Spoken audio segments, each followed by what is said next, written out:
శివానుగ్రహాన్ని పొందడానికి గాను సోమవారం నోము చెప్పబడింది. ఆ నోమేమో మనం ఈ వీడియో ద్వారా తెలుసుకుందాము. ఈ నోము పట్టిన వారు ప్రతి సోమవారం చొప్పున 21 సంవత్సరాల పాటు శివారాధన చేయవలసి ఉంటుంది. నోము పట్టిన రోజున ఒంటిముడి తోరాన్ని, రెండో రోజున 2 ముడుల తోరాన్ని ధరించవలసి ఉంటుంది. ప్రతి 21 వారాలకి తోరం మార్చడాన్ని లఘు ఉద్యాపన అంటారు. ఇక 42వ వారం నుంచి 3 ముడుల తోరాన్ని ధరించవలసి ఉంటుంది. 21 సంవత్సరాలు పూర్తయిన తర్వాత 21 ద్రవ్యాలతో మహాశివుడిని అభిషేకించాలి. 21 ఒత్తులతో దీపం వెలిగించాలి. 21 మంది బ్రాహ్మణులకు సమారాధన చేయాలి. అలాగే 21 సంవత్సరాల వయసు గల స్త్రీ పురుషులకు భోజనాలు పెట్టాలి. అప్పుడే మహా ఉద్యాపన కార్యక్రమము ముగిసినట్టు అవుతుంది. ఇక ఈ సోమవారం నోము మహిమను తెలిపే కథల్లోకి వెళితే, పూర్వము ఓ ఇల్లాలు సోమవారం నోము నోచుకుంటున్న కారణంగా శివుడు ప్రత్యక్షమయ్యాడు. తనకి సంతానాన్ని ఇవ్వమని ఆమె కోరడంతో అది వారి జాతకంలో లేదని చెప్తూనే అల్పాయుష్కుడైనటువంటి కొడుకును ప్రసాదించాడు. ఆ పిల్లవాడు 16వ ఏట చనిపోతాడని తెలిసి కూడా ఆమె శివుడిపైనే విశ్వాసం ఉంచింది. కొడుక్కి 16 సంవత్సరం నిండిన రోజునే ఆమె సోమవారపు నోము మహా ఉద్యాపన చేయసాగింది. కొడుకును భర్తకు అప్పగించి ఆమె శివాలయానికి వెళ్ళింది. కొడుకు పరిస్థితి బాగోలేదనే కబురు వస్తున్నప్పటికీ ఆమె ఆ ఉద్యాపన కార్యక్రమాన్ని అంకిత భావంతో పూర్తి చేసింది. ఫలితంగా శివుడు ప్రత్యక్షమై ఆమెకు కొన్ని అక్షింతలు ఇచ్చి కొడుకుపై చల్లమని చెప్పి అదృశ్యమయ్యాడు. ఆమె ఇంట్లో అడుగు పెడుతుండగానే తమ కొడుకు చనిపోయాడంటూ భర్త బావురమన్నాడు. దాంతో ఆమె తన చేతిలోని అక్షింతలను కొడుకు శవంపై చల్లింది. వెంటనే అతను సజీవుడా లేచి కూర్చున్నాడు. దాంతో ఆ దంపతుల ఆనందానికి అవధులు లేకుండా పోయాయి. ముగ్గురు కూడా ఆ శివయ్యకు మనస్ఫూర్తిగా కృతజ్ఞతలు చెప్పుకున్నట్టుగా ఈ కథ నోము మహిమను తెలుపుతుంది. కాబట్టి ప్రతి ఒక్కరు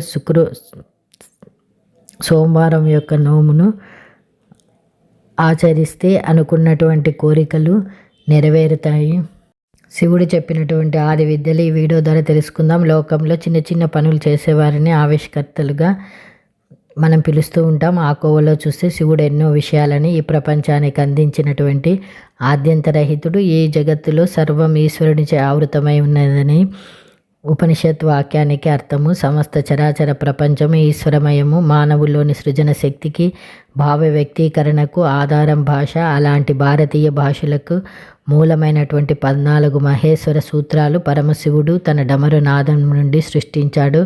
శివపార్వతుల యొక్క కళ్యాణం సమయంలో హిమవంతుడు శివుడి ప్రవర అడిగినప్పుడు నాదం శివమయం అని సాక్షాత్తు నారదుడు హిమవంతుడికి చెప్పాడు. వర్ణ సమామ్నాయం అందించిన శివుడికి మానవులు రుణపడి ఉన్నారు. అందుకే కృతజ్ఞతగానే అక్షరాభ్యాసం నాడు మన పిల్లలతో ఓం నమ శివాయ సిద్ధం నమః అని మొదటగా రాయిస్తూ ఉంటాము. అలాగే యోగ విద్యను మొదట పార్వతీదేవికి బోధించి స్త్రీలకు బ్రహ్మ విద్యోపదేశానికి మార్గదర్శి అయ్యాడు. తంత్రాలను సంస్కరించి అందులోని రహస్యాలను జగత్తుకు అందించాడు. ప్రపంచంలోని సంగీత విద్యకంతా మూలం సప్తస్వరాలు. అందులోని షడ్జమం, రిషభం, గాంధారం, మధ్యమం, పంచమం, దైవతం, నిషాదం ఈ 7 ధనుల స్వభావంతోనే సంగీత విద్యను శివుడు ఆవిష్కరించాడు. శివ తాండవంతో జగత్తుకు నృత్య విద్యను అందించాడు. దైవత్వానికి, ఆధ్యాత్మికతకు నిరాడంబర జీవనమే ప్రాతిపదిక అని ప్రపంచానికి తెలిపేందుకు తానే అలాగే జీవించి చూపించాడు. పార్వతికి సగభాగం ఇచ్చి గంగను తలపై మోసి స్త్రీకి ఎంత గౌరవం ఇవ్వాలో నిరూపించాడు. సమాజంలోని భేదాలను మాపేందుకు శివతంత్ర ప్రతిపాదించాడు. ఆత్మగోత్రం పరిత్యజ్య శివగోత్రం పవిసతు. స్వభావం కలిగించే గోత్రాలను వదిలిపెట్టి శివగోత్రం స్వీకరించండని ప్రబోధించాడు.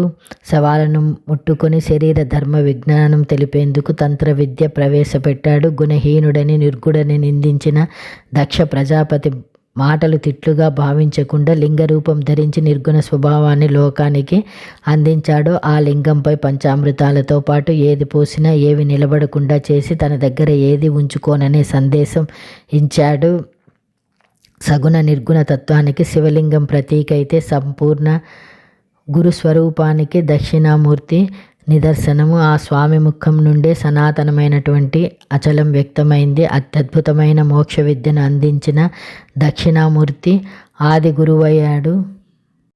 శివగుణాలు లోకానికి సందేశాలు. శివ శబ్దం మంగళాత్మకం. అందుకే శివుడు అనే పేరు ఎన్నో శుభాల్ని సూచిస్తుంది. శుభాలన్నీ గుణాలే. అనేక గుణాలకు నిలయుడైన వాడు శివుడు. ఆయనను లోకమంతా ఆరాధిస్తుంది. శివనామాన్ని జపిస్తుంది. ఆయన దర్శనం కోసమే తపిస్తుంది. అదే శివుడి విశిష్టత. శివుడి అనంత గుణాల్లో త్రినేత్ర తత్వం ఒకటి. సూర్యుడు, చంద్రుడు, అగ్ని, శివుడి 3 కళ్ళు, అలా మూడింటిని కలిగి ఉండటం ఆయన ప్రత్యేకత. అందులోని ఎంతో అంతరార్థం దాగి ఉంది. సూర్యుడు ఆరోగ్యానికి, చంద్రుడు జీవన కళకు, అగ్ని తేజో గుణానికి నెలవులు. ఆ 3 ప్రతి మనిషిలోనూ ఉండాలన్న సత్యాన్ని శివుడి త్రినేత్రత్వం చెప్తోంది. భస్మాన్ని శరీరం అంతటా ధరించడం వల్ల శివుడు భస్మధారయ్యాడు. లోకంలో చివరికి బూడిద తప్ప ఏది మిగలదు. ఈ సత్యాన్ని ఆయన భస్మధారణ తెలియజేస్తుంది. అన్నీ నశించేవే అనడం దాని పరమార్థం. శివుడు తన అర్ధ శరీరాన్ని భార్యకి ఇవ్వడం వల్ల అర్ధనారీశ్వరుడయ్యాడు. ఏ వ్యక్తి అయినా తన జీవిత భాగస్వామికి అర్ధాంగాన్ని సమర్పించాలని సమర్పించినంతగా ప్రేమను పంచాలన్నదే ఇందులోని భావనము. ఆయన గరల కంఠుడు అంటే కంఠంలోని విషయాన్ని దాచుకున్నాడు. అది కాలకూట విషయం, అత్యంత ప్రమాదకరం. అయినా శివుడు చలించకుండా లోక రక్షణార్థం గొంతులో ధరించాడు. మంచి పని కోసం చేదు కష్టాలు భరించక తప్పదనే రూపం అది.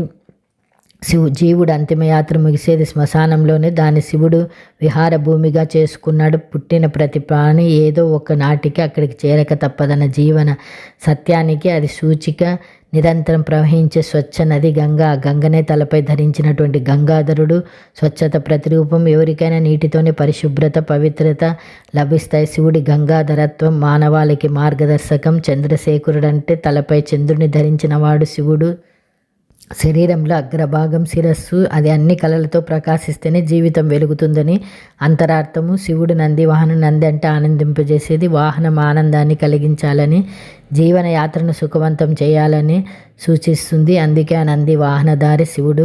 సర్పహారి శివుడు అంటే పామును మెడలో వేసుకునేవాడు. గడ్డు పరిస్థితులు ఎదురైన మనిషిని వాటిని అధిగమించాలని, సర్పాన్ని మెడలో వేసుకున్నట్లు ఉండాలి కానీ భయపడి పారిపోకూడదని నాగభరణత్వం తెలియజేస్తుంది. శివుడు తాండవ ప్రియుడు. జీవితం ఒక రంగస్థలం, దానిపై నిత్యం ఆనందంగా ఆడుకోవాలని సూచిస్తాడు ఆయన. ప్రమదాధీశుడు, ప్రమద గణాలకు నాయకుడు శివుడు. లోకంలో ప్రతి వ్యక్తి ధర్మాన్ని నిలపడానికి వీలుగా తనకు సహాయం చేసే శక్తులను సమకూర్చుకోవాలి.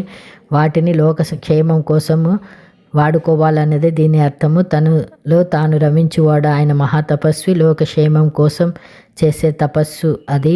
ఏ మంచి పనినైనా దీక్షతో ఓ తపస్సులు ఆచరించాలని, దేనికి చలించరాదని ఈ శివతత్వం బోధిస్తుంది. ఇలా శివగుణాలు అనేకం. ఇవన్నీ లోకానికి సందేశాలు అందించేవే. దైవాన్ని మనిషి తన జీవన మార్గ లక్ష్యంగా చేసుకుంటే అంతటా శివం వెల్లివిరుస్తుంది. అంటే మంగళము వెలివిస్తుంది. ఓం నమః శివాయ.